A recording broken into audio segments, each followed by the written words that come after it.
itu saya jualan nggak cocok kayak saya jadi pegawai negeri yang cuma dengan prinsip hidup sukses 5 jari.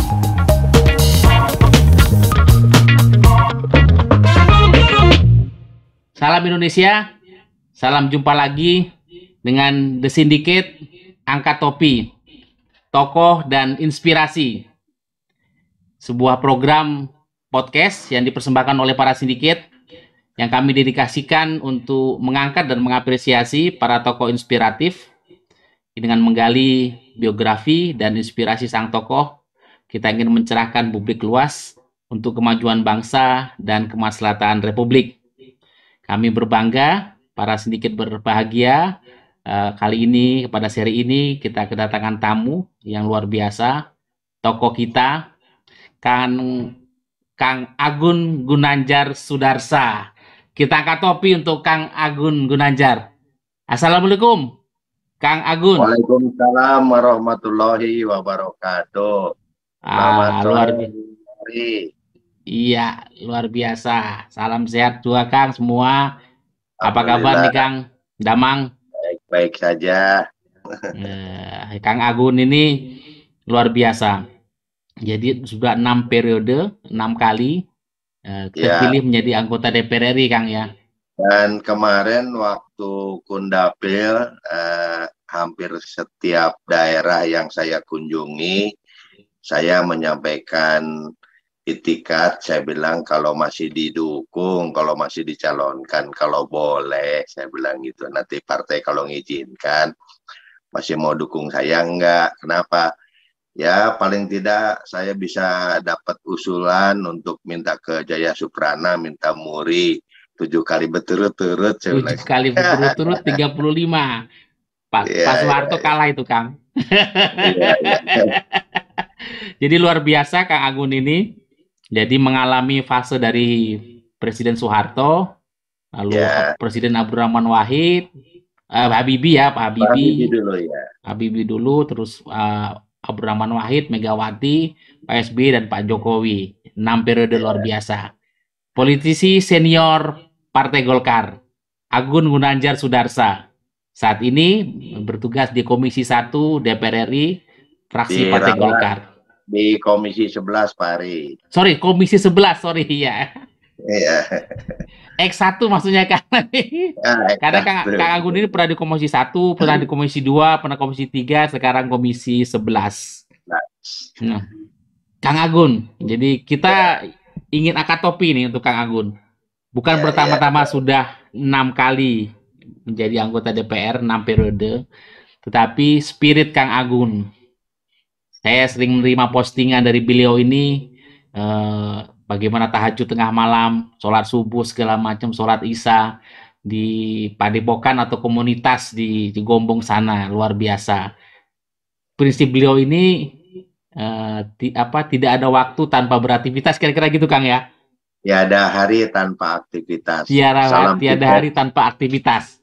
Sukses. Luar biasa. 5 jari. Nah, Kang Agun, kalau saya baca profil Kang Agun di beberapa media begitu, Kang, itu Kang Agun ini pernah bertugas di Kementerian Hukum dan HAM gitu, Kang, ya. Pernah, betul. Sekolahnya juga administrasi di Lembaga Administrasi Negara. Pernah di Akademi Ilmu Pemasyarakatan juga, Kang, ya. Betul. Lalu S3-nya juga ilmu administrasi, belajar kriminologi. Lalu aktif di banyak organisasi, FKPPI, HMI, SOKSI, lalu masuk ke Partai Golkar. Nah, sekarang itu pengen tahu, Kang Agun, ini terinspirasi dulu pengen jadi politisi, ceritanya gimana, Kang? Udah banyak aktivitas, banyak organisasi, ceritanya gimana? Itu sebuah niatan atau memang seperti apa ceritanya, Kang Agun? Ya, kalau ditanya niatan, tentunya tidak. Saya tidak berniat sama sekali jadi politisi, karena saya menjalani hidup itu ya seperti air mengalir begitu. Jadi politisi itu hanya kebetulan saja. sejalan dengan perjalanan hidup saya, makanya sampai saya punya prinsip tiada hari tanpa aktivitas, Tiada hari di tanpa mana aktivitas. ya hidup itu adalah perjalanan waktu, jalani sebagaimana waktunya. Jangan sekali-kali melawan hukum Allah, hukum Tuhan.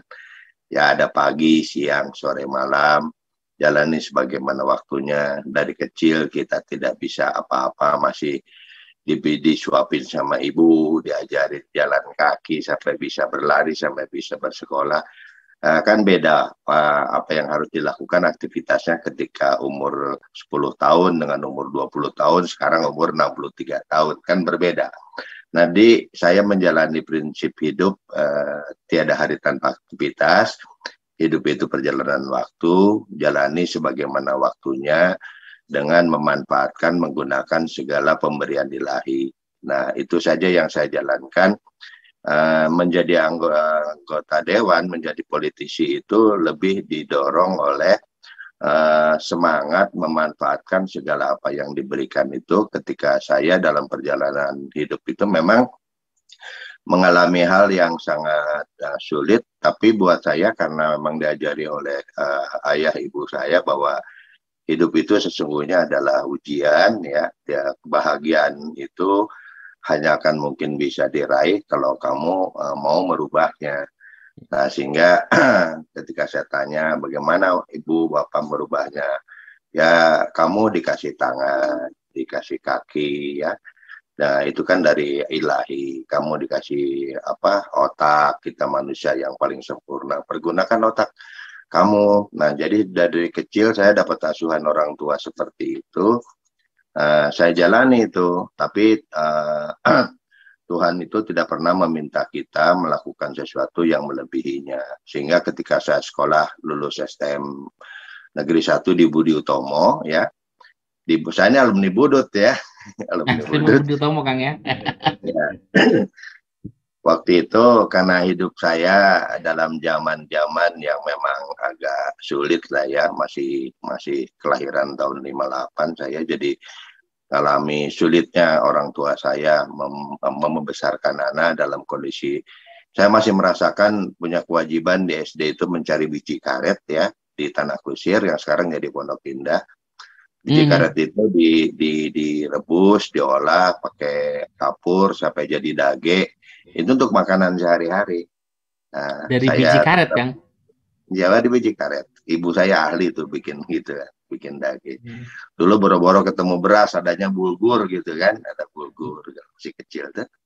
Nah, sampai saya ingin sekolah, ya saya sekolah SD, lulus SD, masuk ke SMP, ya karena masih zaman susah waktu itu, sudah eranya Pak Harto sebetulnya, tapi di era Orde Baru, tapi masih dalam kondisi merangkak lah karena kondisi ekonomi ditinggalkan Orde Baru kan, di Orde Lama tahu sekarang setelah baca Bahari sampai inflasi 600% segala macam gitu, ya.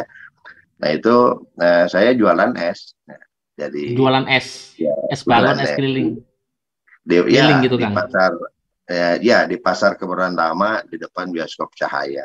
Sekarang udah nggak ada bioskopnya, gitu kan. Bioskop nggak ada, pasarnya masih ada, Kang, ya. Jualan es. Batur tinggal di mana, Kang? Saya di Tanah Kusir.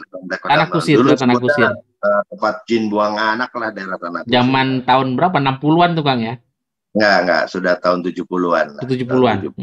Tahun 70-an. Jadi saya pindah ke Jakarta tuh tahun 65 pas peristiwa G30 SPKI. Gitu. Sekitar itu. Dulu awalnya di Bandung, Kang, ya? Awalnya di Bandung. Nah, di Cimahi, ya.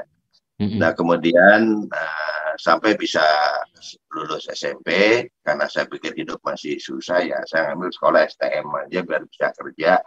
STM pun STM bangunan, karena pasti orang butuh bangunan, orang butuh ngebangun lah kira-kira gitu, karena saya pikir ini udah ada eranya. Nah, lulus STM bangunan, saya daftar ke STTN, diterima, saya kuliah.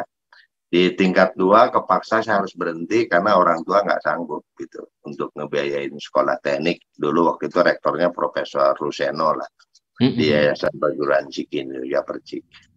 Nah, saya keluar, nah saya sadari orang tua tidak mampu, ya udah akhirnya saya ngambil sekolah kedinasan yang nggak pakai biaya. Nah, disitulah saya masuk sekolah kedinasan, bekerja sampai akhirnya ditempatkan di lembaga pemasyarakatan. Jadi ya jadi petugas pemasyarakatan lah. Dulu lebih dikenalnya jadi sipir gitu kan. Jadi sipir di Tangerang tuh Kang ya, kalau nggak salah.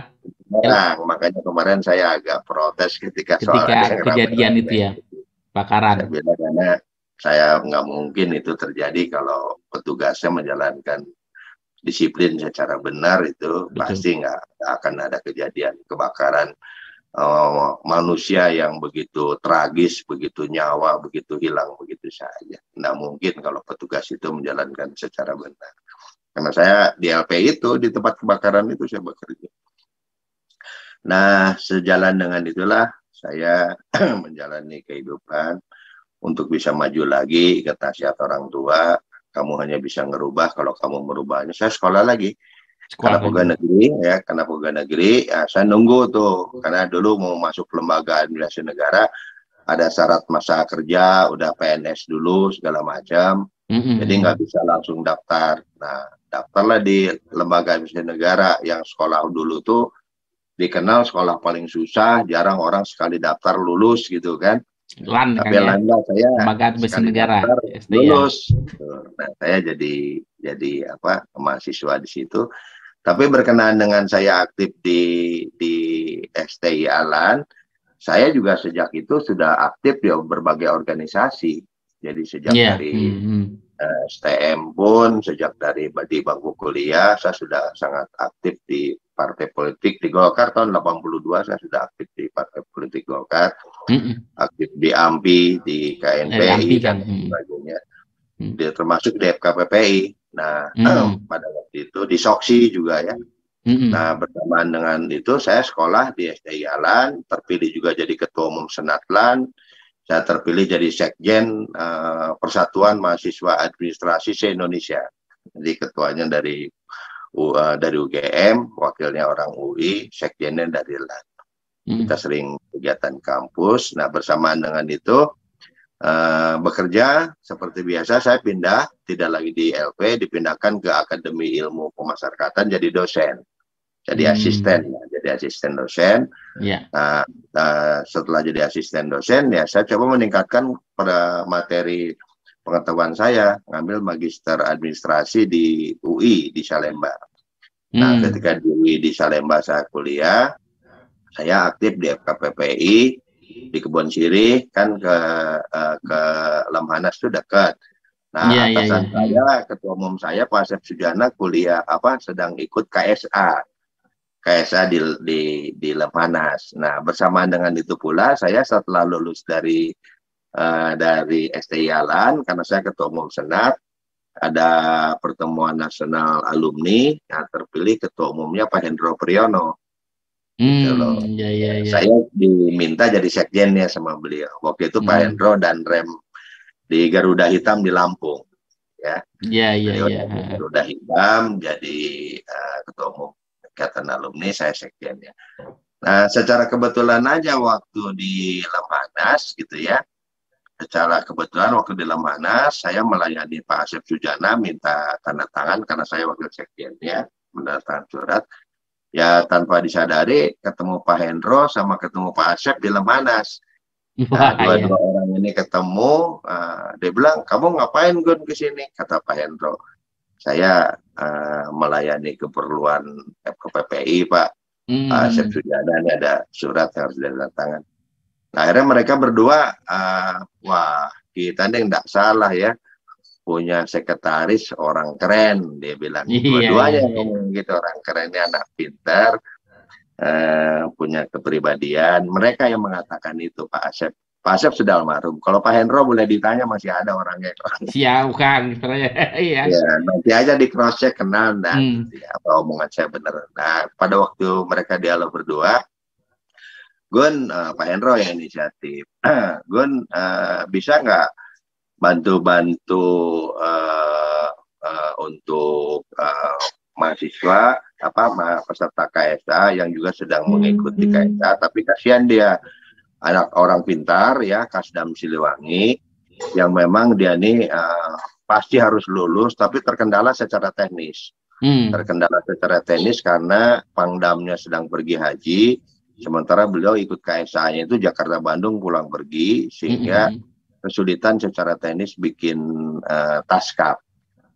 Nah, jadi disitulah saya hampir setiap hari, tiap waktu sebelum beliau mengikuti KSA, pulang KSA, saya di briefing sama Pak Kasdam Siliwangi, Pak Sumadi ya, Brigjen Sumadi waktu itu, dia minta, coba kamu bisa dia main komputer, bisa Pak, saya bilang, kamu coba bantu, ini dia kasih buku-bukunya, dia kasih judulnya, dia kasih buku petunjuknya, ya coba kerjakan. Jadi asistensi Kang ya? Saya secara teknis saya membantu beliau. Nah, hanya gara-gara itu aja. Hanya gara-gara itu ketika masuk pemilu 97 ya, waktu pemilu 97 itu. Pemilu 97. Kan, pertama kan ikut ada jalur A, ada jalur A, ada jalur B, ada jalur G. Karena saya KPPI, saya juga enggak ngomong minta jadi anggota dewan pun enggak. Nah, rupanya almarhum Asep Sujana, karena saya wakil sekjen, ya diketiklah pengurus-pengurus itu semua. Jadi bukan hanya saya yang proses. Semua pengurus FPPI diusulkan jadi calon anggota DPR RI, lalu disesuaikan dengan daerahnya. Saya ditempatkan di Jawa Barat. Nah, pada waktu itulah Pak Hendro juga udah usulin aja, siapa tahu nasib orang kan kita juga nggak tahu. Nah, karena proses itulah ya akhirnya jujur saya harus mengatakan di Jawa Barat itu ya jalur A-nya yang ikut menghandle ya diantaranya Pak Sumadi itu. Ya gitu, begitu dia ngelihat ada nama saya waktu di Lemhanas itu, dia bilang, Gun, ini nama kamu? Iya. Iya Pak, saya bilang, ini benar nama kamu Sudarsa? Iya Pak, saya kenal bapak kamu, katanya waktu di Bekasi, bapak kamu itu kan dinas di Pemda Bekasi gitu. Iya Pak, nah saya Dandim, harusnya dulu ketua Golkar tuh yang keren, yang bagus tuh ayah kamu, saya ngusulkan ayah kamu, tapi berbeda pandangan dengan bupatinya, jadinya bukan bapak kamu. Oh udahlah sekarang kamu ini harus jadi. Iya. Ya udah berproses seperti air ngalir. Akhirnya jadi caleg, Pak Ari. Itu pemilu tahun 97, Kang ya? 97, iya. Jadi saya juga nggak minta, nggak apa. Ya itulah makanya saya bilang, benar kata orang tua, hidup itu perjalanan waktu, jalani sebagaimana waktunya, manfaatkan segala apa yang ada. Nah saya kan artinya, saya memanfaatkan waktu saya untuk sekolah. Dari memanfaatkan saya sekolah, saya punya kemampuan, bantu orang gitu kan, walaupun teknis, pemikiran saya, mereka pintar banget lah, kemana tuh keren-keren pemikirannya. Saya juga banyak belajar dari Pak Hendro, dari Pak Asep sama Pak Sumadi, tapi secara teknis mereka terkendala. Nah, saya bantu kemampuan teknis, ya akhirnya dapat bonus jadi caleg Pak Ari, sampai sekarang akhirnya gitu. Jadi mengalir seperti air, banyak perjumpaan, tapi kalau air itu kan mengalirnya ke laut, Kang. Ini lautnya Kang Agun ini kan akhirnya mengantarkan Kang Agun menjadi anggota DPR RI dari pemilu 97, terus habis itu setiap 5 tahun maju terus, Kang ya. Ya, nah setelah pemilu 97 kan masih pakai nomor urut ya. Betul. Saya dapat urut bagus lah, kira-kira begitu saya jadi. Kemudian masuk reformasi kan. Iya. Nah, karena itu makanya saya bersyukurnya itu kan tidak bisa hanya jalur A yang memutuskan kan. Ada ada jalur A, jalur B, jalur G, ketemu tuh, itu yang mengambil keputusan. Saya bersyukur alhamdulillah karena di awal-awal saya masuk ke DPR itu tuntutan demokratisasi itu sudah mulai agak kencang gitu ya.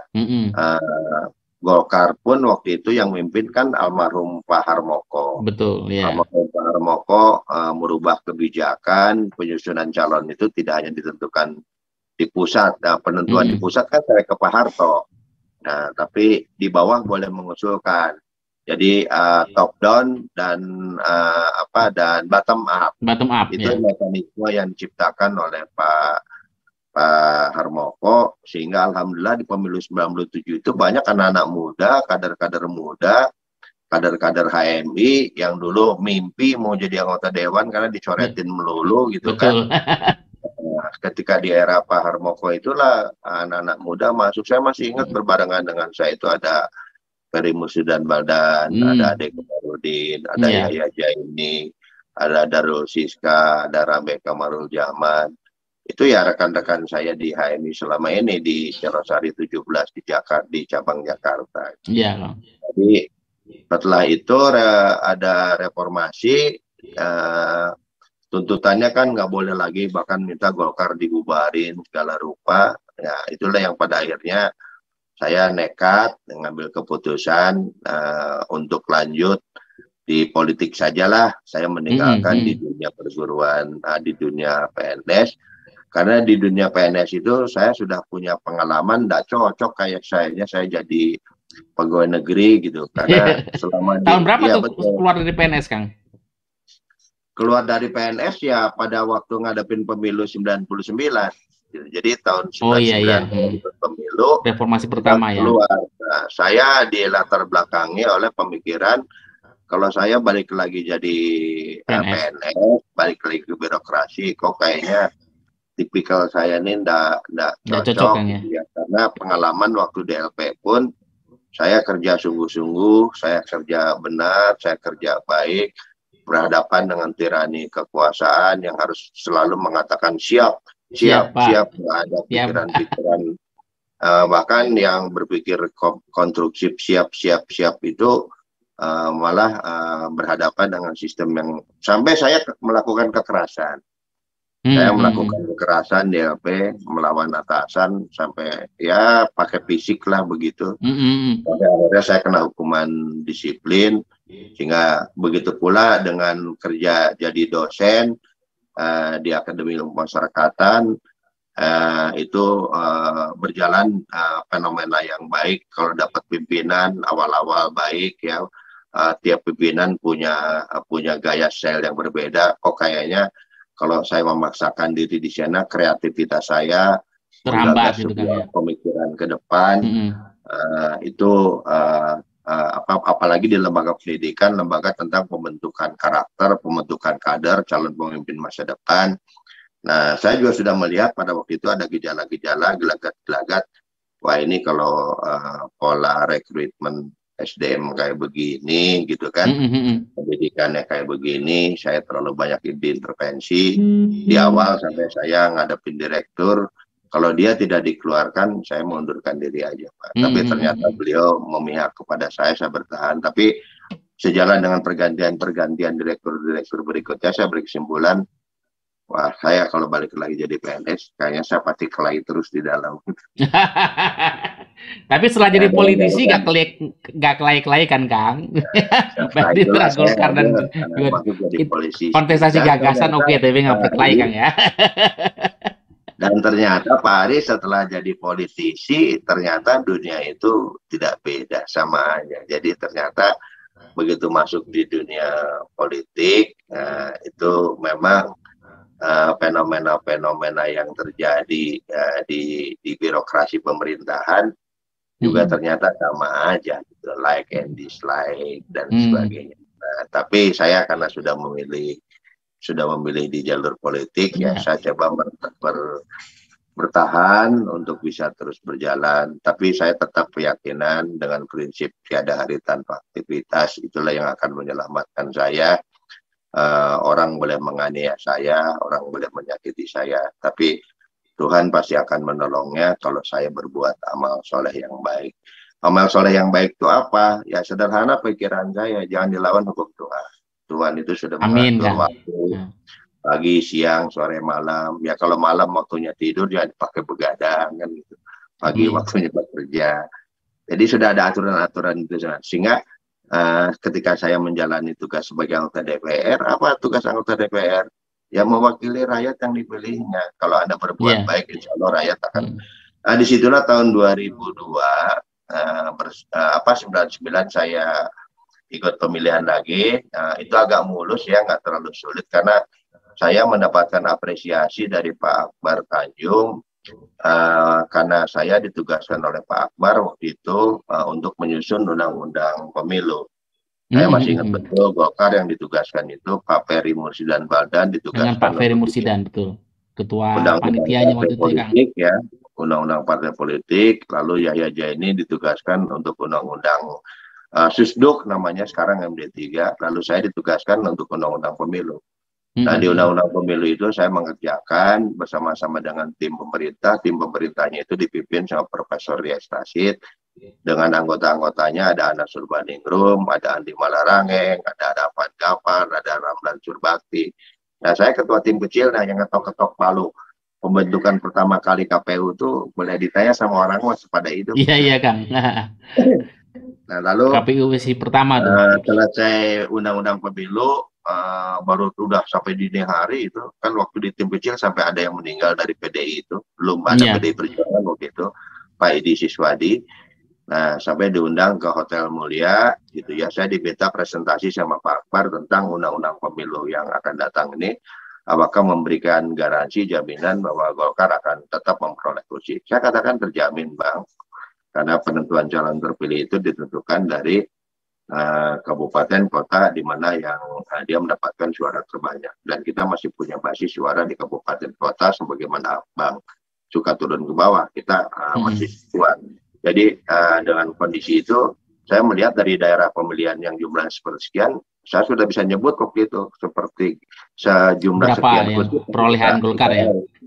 Nah, waktu itulah saya waktu di Hotel Mulia saya baru banyak dapat apresiasi dari Golkar. Baru saya, ya disitulah saya mengenal lebih dekat namanya Agung Laksono, Theo Sambuaga, Fahmi Idris, segala macam. Saya kan anak kecil. Generasi berikutnya dari Partai Golkar. Nah, setelah itu saya dikasih nomor urut 1 lagi waktu Pak. Iya. Nah, jadi menarik Kang Agung. Jadi kita angkat topi nih untuk Kang Agung nih. Iya. Jadi apa pengalaman hidupnya dari bawah, jual es, ngumpulin biji karet. Tapi pertemuan-pertemuan itu disyukuri Kang Agung dengan Bapak mau bekerja sama, mau terlibat, mau tadi tiada hari tanpa aktivitas tadi bersama siapapun. Yang akhirnya mempertemukan dengan orang-orang yang akhirnya menjadi bagian dari tangga-tangga karir hidup dan kemudian karir politik Kang Agung. Kang Agung tetap pasrah, tetap mengalir, tetap bersyukur, tetap rendah hati. Buktinya awet muda, Kang. Rambut boleh putih, tapi kelihatan dari kerut wajah segala macam, Kang Agung tuh awet muda. Hampir 60 tahun, tapi kelihatan awet muda. Kalau bahasa Jawa itu semeleh. Jadi orang bersyukur, pasrah, tapi juga bersyukur, tapi mengalir. Dan tadi ya, mengikuti apa yang menjadi sudah hukum ilahi, hukum alam. Itu luar biasa. Jadi kita akan topi, Kang, untuk Kang Agung. Jadi siapa nanti insya Allah di 2024 Kang Agung terpilih lagi untuk periode ke-7, Kang. Nanti kita rayakan bersama-sama, Kang Agung. Ya, baik Kang Agung. Mungkin beberapa penggalan pendek dari cerita Kang Agung tadi. Semangat apa yang mau Kang Agung bagikan kepada generasi muda, bahwa tadi kan kelihatan siksak itu kan dari belajar ilmu pemasyarakatan, administrasi, kriminologi, sempat apa. Tapi berarti mau belajar apa saja. Tapi akhirnya sampai pada suatu titik di mana semacam gini ya, kita tidak tahu kemana katakanlah Tuhan itu menuntun saya, memperkenalkan saya, tapi saya jalani saja dengan penuh syukur. Itu yang saya tangkap. Tapi apa pesan Kang Agung untuk generasi muda supaya ini loh, hidup itu ya begini, bagaimana Kang? Ya, makanya selalu saya kesempatan saat ini saya di Komisi 11 ya. Iya. Itu selalu para kantor perwakilan BI, bahkan BI pusat pun sudah pernah menyelenggarakan dengan menyelenggarakan bedah buku Pak Ari. Saya bedah buku Kang Agun ya. Perjalanan hidup saya ini kan akhirnya saya tuliskan dalam sebuah buku yang disebut dengan prinsip hidup sukses 5 jari. Sukses 5 jari, betul ya. Jadi awali jari jempol, akhiri jari kelingking. Jari kelingking. Ya, yang pada intinya selalu saya dalam bedah buku menyampaikan kepada generasi baru Indonesia. Jadi BI itu ada program beasiswa ya yang diberikan kepada orang-orang yang berkemampuan. Ada 2 klaster. Yang pertama berkemampuan hebat, yang kedua yang tidak berkemampuan secara ekonomi. Boleh tahu Kang, itu 5 jari itu 1 jempol apa, telunjuk apa? Sebelum nanti kita masuk ke segmen kedua, Kang. Oke. Bagi penutup segmen 1. Nanti, sebelum ke penjelasan 5 jari ini ya, saya selalu bertanya, kalau mau sukses, ini masuk ke 5 jari. Yang pertama, kalau kita mau sukses itu kenali dulu diri kita siapa. Who I am, siapa saya, terus kenal. Saya laki-laki atau perempuan, bapaknya siapa, ibunya siapa. Jati dirinya harus tahu Pak ya. Bahwa jati diri. Yang saya hantarkan pada Anda, yang saya hantarkan pada dia, Anda adalah manusia, bukan hewan. Oke, ya. Anda diberikan pengetahuan, Anda diberikan otak. Kalau otak Anda gunakan, Anda pasti sukses. Itu berbeda dengan hewan. Oke. Yang kedua, saya jelaskan lagi, di mana Anda? Gitu. Nah, dimana Anda hari ini sedang Zoom meeting dengan saya. Tapi lepas dari Zoom meeting, Anda kembali ke rumah, bisa ke kantor, bisa gini. Nah, dimanapun Anda berada, berikanlah manfaat kepada sesama. Oke. Luar biasa. Oke, itu yang kedua ya. Yang ketiga, apa yang akan Anda lakukan? Apa yang akan dilakukan? Kalau Anda ingin melakukan, ya, kenali Anda sebagai manusia. Manusia itu ada jiwa dan raga. Seimbangkan antara jiwa dan raga. Dan saling berkolaborasi antara organ yang satu dengan yang lain.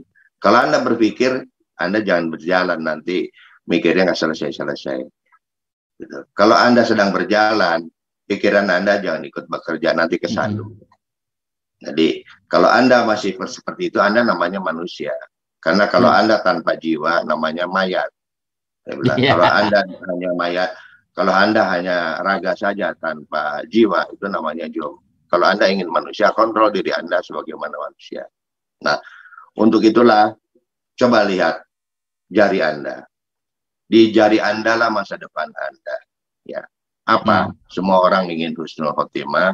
Husnul khotimah itu ketika melawan hukum, tidak melawan hukum Tuhan. Kalau kata pikiran dikasih sama Allah, 2 ditambah 2, kamu harus ucapkan 4. Kamu bisa menjawab 4 karena kamu sekolah. Nah, nanti sekolah berikutnya bukan lagi 2 ditambah 2, X kali Y dibagi Z dikasih zero, sigma sekian, Pitagoras, ya, kalkulus segala rupa. Nah, Anda harus berucap. Nah, kalau Anda nggak belajar, nggak bisa. Jadi, asah pikiran Anda, tingkatkan otak Anda. Supaya Anda berucap bisa menjawab. Tapi dalam menjawabnya jangan melawan hukum Tuhan. 2 ditambah 2, Anda harus jawab 4. Nah, terakhir di tangan. Gitu.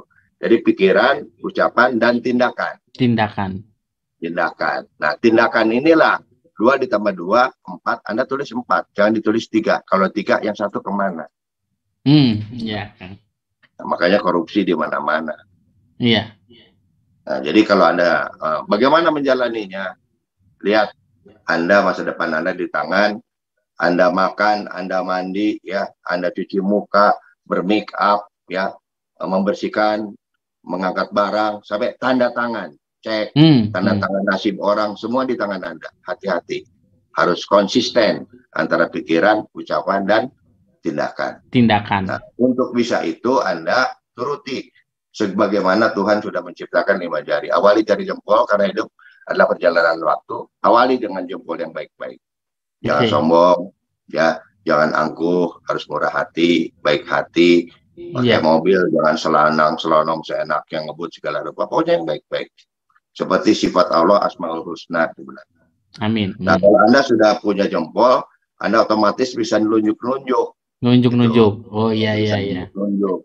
jangan nunjuk-nunjuk sebelum punya jempol, oh bisa patah, dia bilang gitu. Nah, Iya, keutamaan setelah dulu punya nilai. tunjuk, dapat jempol, yang kita cari ini kan jari yang manis, cincin. Cincin, ya. Orang mereka pesan cincin, makanya yang jari manis ini namanya pendapatan, penghargaan, apresiasi. Nah, untuk untuk dapat jari yang manis kan, setelah dapat jempol, dapat telunjuk, Anda mesti lewati jari yang tengah. Ternyata jari yang tengah itu tinggi, nggak usah lompat, saya bilang itu, nggak usah loncat. Ini ada yang lebih tinggi dari Anda, diminta sama Allah, bermohonlah kepada Allah, namanya hablum minallah. Tapi Anda mengerjakan nggak bisa sendiri, Anda makhluk sosial, ajak yang beda-beda, ada si jempol, si telunjuk, si jari manis, si kelingking. Ajak hablum minanas, saya bilang. Hablum minallah, hablum minanas. Nah, makanya Islam itu rahmatan lil alamin. Anda dapat. Nah, kalau sudah dapat, jangan lupa dengan jari kecil, kelingking, dirawat. Karena si jempol, si gendut, kalau ada jak suwit, kalah dia. Iya, betul kan. Ya. Filosofinya luar biasa. Rakyat kecil akan nurut walaupun tukang protes, akan nurut kalau perintahnya benar, nurut dia. Iya, perintah-perintah aja nggak akan dijalankan kalau tanpa ada keteladanan. Karena ada keteladanan. Amin. Nah, luar biasa filosofinya. Ini dengan 5 jari. Itu sistem, saya bilang. Ini tuh sistem. Mana yang penting? Semua penting. Ketika kita total, ngangkat, tanda tangan, itu akan jadi kuat. Saya kira itu aja yang luar biasa. Kita angkat topi, para sedikit angkat topi untuk Kang Agun Gunanjar Sudarsa dengan prinsip sukses 5 jari yang sangat filosofis tapi applicable dalam kehidupan kita, dalam kehidupan nyata, dalam meraih sukses juga dengan tetap rendah hati di hadapan Sang Pencipta. Luar biasa, Kang Agun. Sesi pertama ini kita lewati bagaimana Kang Agun dulu melewati masa-masa karirnya seperti apa, latar belakang sejarah segala macam, perjalanan yang tidak mudah, tapi semua dihadapi dengan tetap pasrah, rendah hati dan mengalir dan tetap pasrah pada Sang Ilahi. Itu yang luar biasa. Ya, luar biasa. Sekali lagi angkat topi untuk Kang Agun. Ya, terima kasih Kang. Kita rehat dulu untuk akan masuk ke episode kedua, part 2. Nanti kami akan lebih menggali inspirasi, gagasan, dan pemikiran Kang Agun untuk Indonesia masa depan, berangkat dari tantangan dan kondisi hari ini.